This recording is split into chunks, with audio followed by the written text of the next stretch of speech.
అనంతపూర్లోని వైఎస్ఆర్ కార్యాలయంలో నిర్వహించిన విలేకరుల సమావేశంలో టాస్క్ ఫోర్స్ సభ్యులు వైఎస్ఆర్సీపీ నాయకులు బీసీ రమేష్ గౌడ్ మాట్లాడుతూ రాష్ట్రంలో కూటమి ప్రభుత్వం ఏర్పడిన తర్వాత ఫీజు రీయింబర్స్మెంట్కు సంబంధించిన విద్యార్థుల బకాయిలు దాదాపు 3,900 కోట్ల రూపాయలు వెంటనే విడుదల చేయాలని డిమాండ్ చేశారు.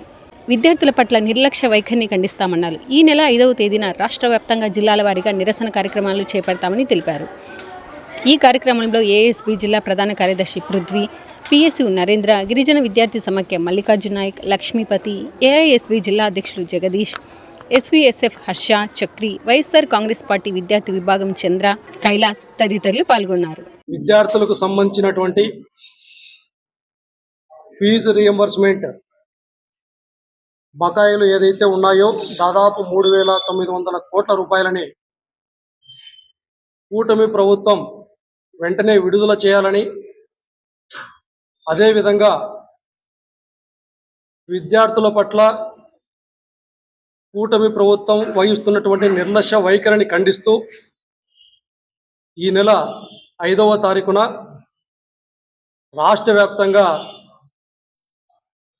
అన్ని జిల్లాల కలెక్టరేట్ల దగ్గర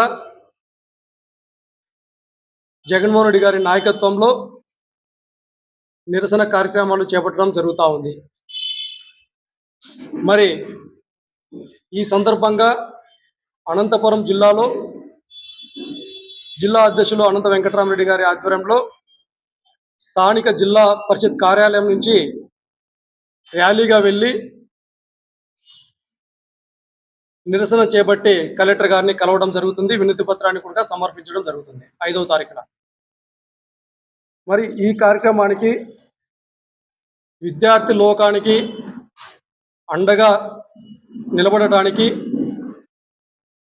వైఎస్ఆర్ కాంగ్రెస్ పార్టీ తరఫున వివిధ విద్యార్థి సంఘాల నాయకులను ఆహ్వానించగా విద్యార్థి సంఘాల నాయకులు చాలామంది మేము సైతం విద్యార్థులకు అండగా నిలబడటానికి సిద్ధంగా ఉన్నామని చెప్పి ఈరోజు మాకు వారి సంపూర్ణ మద్దతు తెలియజేయడానికి ఇచ్చేసినందుకు వివిధ విద్యార్థి సంఘాల నాయకులకి,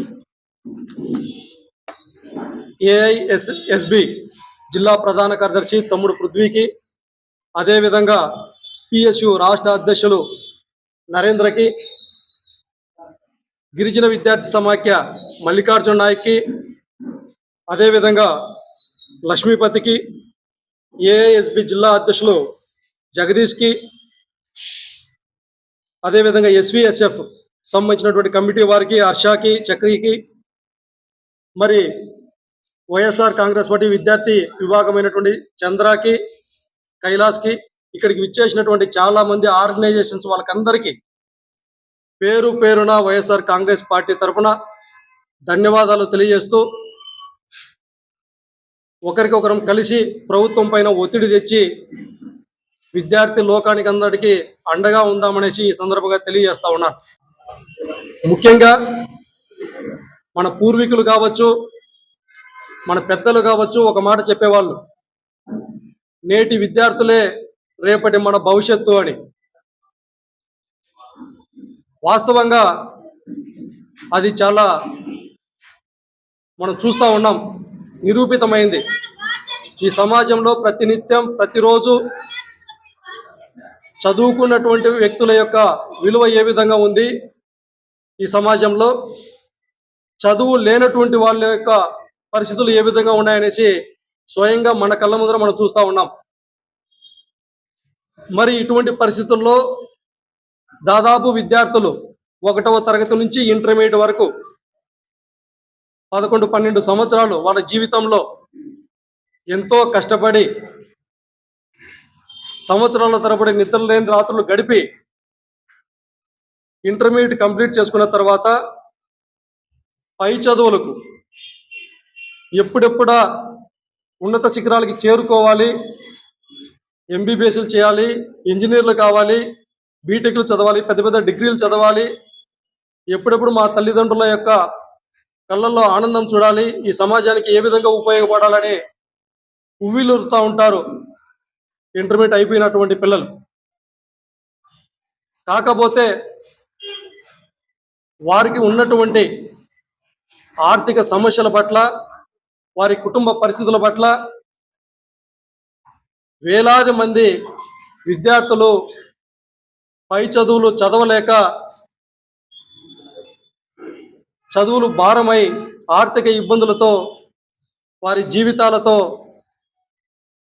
ఉజ్వలమైనటువంటి భవిష్యత్తును పోగొట్టుకొని ఎక్కడెక్కడో మెట్రోపాలిటన్ సిటీలు లాంటి ఢిల్లీ, ముంబై, హైదరాబాద్, బెంగళూరు లాంటి మహానగరాల్లో చిన్న చిన్న ఫ్యాక్టరీలలో వాచ్మెన్ పనులు, అటెండర్ పనులు, కూలి పనులు చేసుకొని జీవన పోరాటం సాగించడం కూడా మనం చూస్తూ ఉన్నాం.